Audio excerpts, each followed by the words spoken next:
Oke, Rahayu, Rahayon, dan Krahayon. Ketemu lagi dengan saya, Raden Mas Gendeng.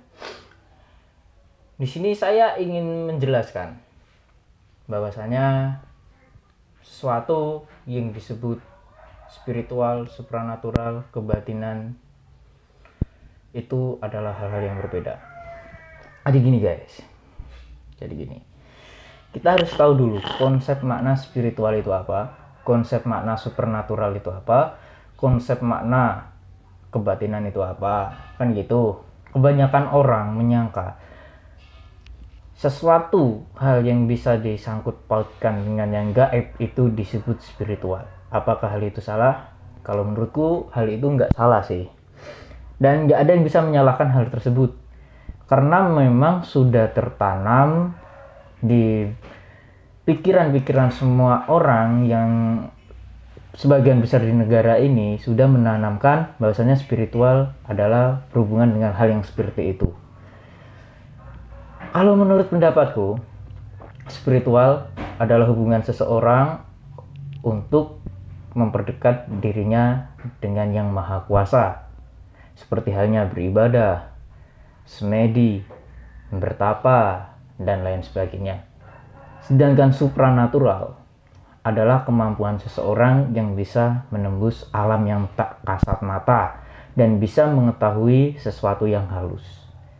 Sedangkan kebatinan adalah tata cara proses seseorang untuk mempelajari, memahami, dan menguasai keilmuan-keilmuan tertentu sehingga bisa orang tersebut gunakan untuk mengakses ke ranah supranatural. Gitu ya guys ya.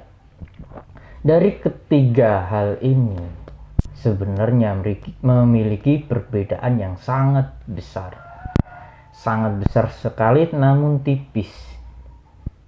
Contohnya, belum tentu seorang pelaku ilmu kebatinan sudah mengetahui konsep tatanan berspiritual. Oke. Kenapa saya bilang seperti itu? Karena dari kebatinan dan spiritual ini adalah hal yang berbeda yang saya jelaskan tadi. Spiritual adalah seseorang mencari jati dirinya, mencari jalan pulangnya, dan mengenali yang kuasa serta tujuan hidupnya. Dan tata caranya seperti beribadah, melakukan kebaikan, bersemedi, dan lain-lain.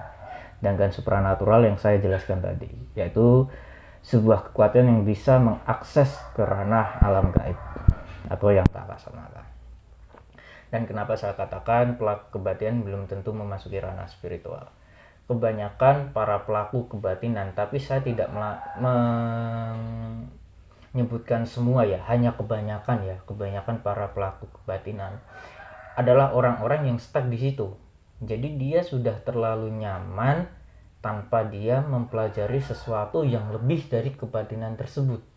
Apakah hal itu? Apakah itu? Yaitu supranatural. Kan gitu. Dan orang-orang kebatinan kebanyakan mereka menggunakan tata cara seperti puasa, mantra, habis itu laku, dan lain sebagainya untuk agar bisa supaya cepat mempelajari ilmu-ilmu tersebut dan gitu. Tapi apakah hal itu salah? Tentu saja tidak salah. Saya pun juga pelaku seorang pengajar, pengampu, pembimbing ilmu kebatinan. Hal itu dimaksudkan seperti puasa, yaitu pengontrolan diri.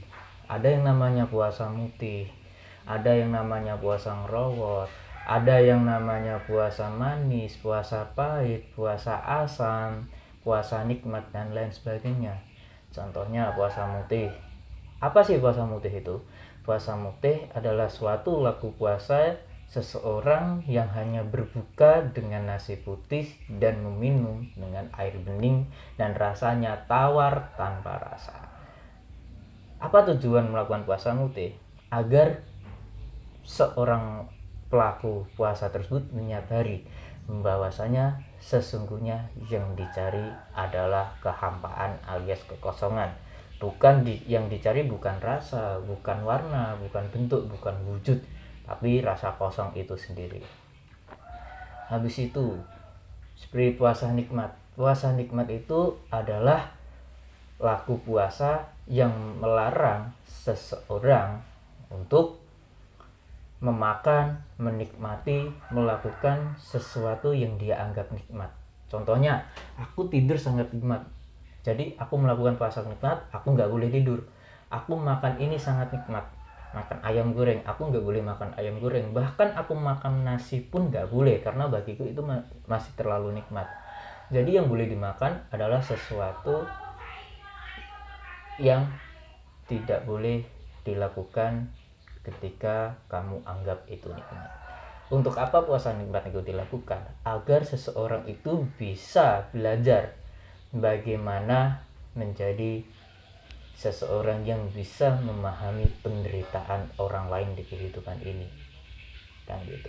Yang lebih dalamnya dari puasa nikmat itu tadi adalah dimana seseorang bisa belajar menyingkapi dan mensyukuri apa yang sudah diberikan gitu. Dan banyak lagi laku puasa dan lain sebagainya. Sedangkan para pelaku kebatinan itu melakukan hal tersebut untuk mensucikan dirinya dan membersihkan dirinya. Agar apa? Supaya ketika dia belajar bisa dengan cepat untuk menerima keilmuan tersebut, keilmuan yang mereka pelajari ya, maksud saya itu tadi. Setelah itu, para pelaku kebatinan yang stuck di tempat tersebut hanya berurusan dengan kodam, terawangan, keilmuan pelet, keilmuan santet, tunaguna, dan lain sebagainya, tanpa mereka sadari bahwasanya ada hal yang lebih dalam lagi dari keilmuan-keilmuan yang saya sebutkan. Seperti apa? Pencarian jati diri, pencarian jasad kemanunggalan roh, pencarian spiritual berlogika, dan lain sebagainya. Ketika seorang pelaku kebatinan ini mau ke ranah supranatural, dia akan membuang apa yang dia, bukan membuang sih, mengosongkan lagi wadahnya dengan apa yang dia pelajari sampai dia benar-benar kosong. Dan ketika dia udah kosong, barulah dia akan mencoba untuk yang namanya bertapa, mencari ketenangan, mengembara sampai menemukan suatu jawaban dari apa yang dia cari. Gitu ya guys ya. Jadi jangan samakan antara spiritual, kebatinan, dan supranatural. Sebenarnya ada persamaan tipis dari ketiga hal ini. Apa itu persamaannya? Sama-sama memahami, mempelajari, mengerti, dan menyelaraskan antara raga dengan sang halus, nyawa, sukma, dan lain sebagainya. Tapi semua masyarakat sudah memandang spiritual itu dengan konsep dan makna dunia gaib, makhluk tak kasat mata, kodam, guna-guna, ilmu-ilmu, dan lain sebagainya. Di ajaran leluhur Jawa yang aku pelajari, beliau-beliau dulu itu bukanlah orang-orang sakti di mana yang digambarkan, digembar-gemborkan seperti di televisi ataupun di YouTube. Tapi yang aku pelajari, beliau-beliau para leluhurku itu adalah orang yang benar-benar mengerti konsep berspiritual sampai menemukan jati diri itu yang seperti apa. Dan beliau sudah melakoni apa yang dipelajarinya. Dengan pengalaman beliau menuliskan buku-bukunya sehingga sebagai generasi kita bisa mengetahui jalan spiritual beliau untuk mencari jati diri itu seperti apa. Tapi pertanyaan saya hanya satu. Kenapa jika seseorang melihat orang lain yang sedang bertapa ataupun melihat orang lain yang sedang melakukan peribadatan dengan cara leluhur mereka dianggap syirik, musyrik, dan lain sebagainya? Bukankah yang menentukan syirik, musyrik, dan lain sebagainya hanyalah yang kuasa, yang berhak? manusia tidak berhak untuk menentukan hal itu benar atau salah. Yang jelas, yang jadi hak manusia adalah melakukan yang terbaik untuk kehidupannya. Oke guys, ini adalah pembahasan sedikit dari saya mengenai konsep berspiritual. Ingat ya, jadilah seseorang yang mengerti makna dari spiritual. Jangan hanya menjadi seseorang yang hanya mengerti kata ikut-ikutan, melihat di sosial media, di televisi, tanpa disaring terlebih dahulu. Bukan nalar kalian, selaraskan dengan akal lalu sempurnakan dengan batin. Nanti kalian akan tahu apa yang saya jelaskan di video saya hari ini. Salam dari saya, Raden Mas Genteng.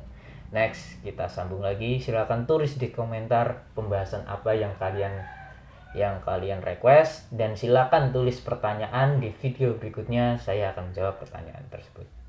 Rahayu.